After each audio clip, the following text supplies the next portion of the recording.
வேதாமத்தில் 1 கொரிந்தியர் 8:6 பிதாவாகிய ஒரே தேவன் நமக்கு உண்டு, அதுபோல இயேசு கிறிஸ்து என்ற ஒரே கருத்து நமக்கு உண்டு என்று எழுதுகிறது. 2 வசனங்களும் வெவ்வேறாக தோன்றலாம். அதாவது அந்த ஒரே வசனத்தில் இந்த 2 வார்த்தைகளும் வேறு போல தெரிகிறது. ஒரு நபரையும் இன்னொரு வார்த்தை ஒரு நபரையும் கூறுவது போல இருக்கிறது. அது அவ்வாறல்ல.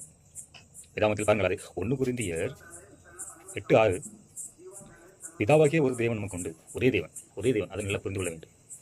பிதாவாகிய ஒரே தேவன் நமக்கு உண்டு, இயேசு கிறிஸ்து ஒரே கர்த்தர் உண்டு. அந்த தேவனும் கர்த்தரும் யார்? 2 பேரா ஒரு ஆளா என்பது சங்கீதம் 103 சொல்லப்பட்டிருக்கிறது.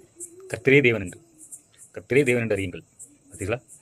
கர்த்தரே தேவன் என்று அறியுங்கள் என்று சொல்லும் பொழுது அந்த கர்த்தர் தான் தேவனாக இருக்கிறார்.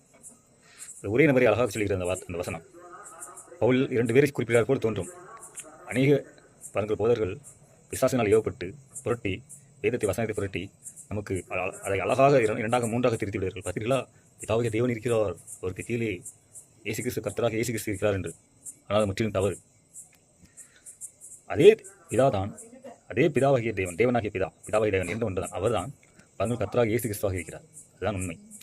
அவர் பாருங்கள், ஒவ்வொரு அந்த சில தருணங்களில் அவர் தன்னை மாற்றிக்கொள்கிறார், அவ்வளவுதான். தேவன் மாறுவதில்லை.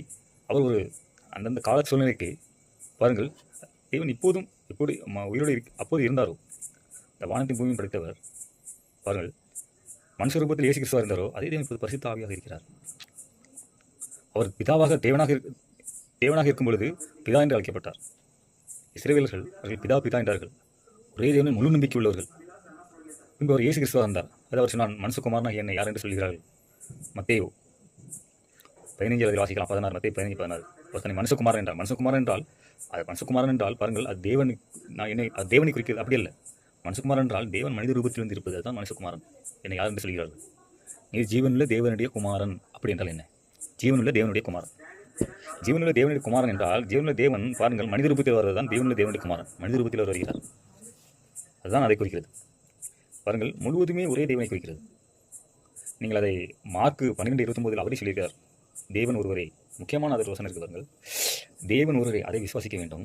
அடுத்து அந்த நீங்கள் தேவனிடத்தில் அன்பு கூறுங்கள். அதுபோல 2வது பிரதான கற்பனை என்று சொல்கிறார். அது ஒரு பிரதான கற்பனையாம். தேவனிடத்தில் அன்பு கூறுவது பிரதான கற்பனையாம். தேவனிடத்தில் எப்படி அன்பு கூறுவது?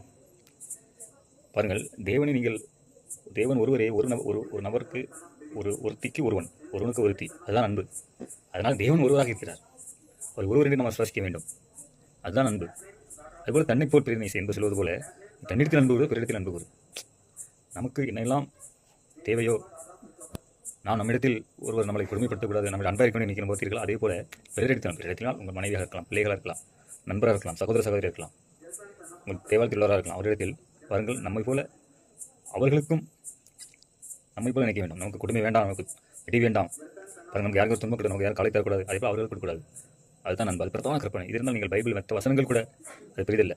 2 பிரதான கற்பனை. தேவன் ஒருவரை என்று விசுவாசித்து அவரிடத்தில் அன்பு கூறுவது, அதோட பெரிய கற்பனை ஒன்றுமல்ல.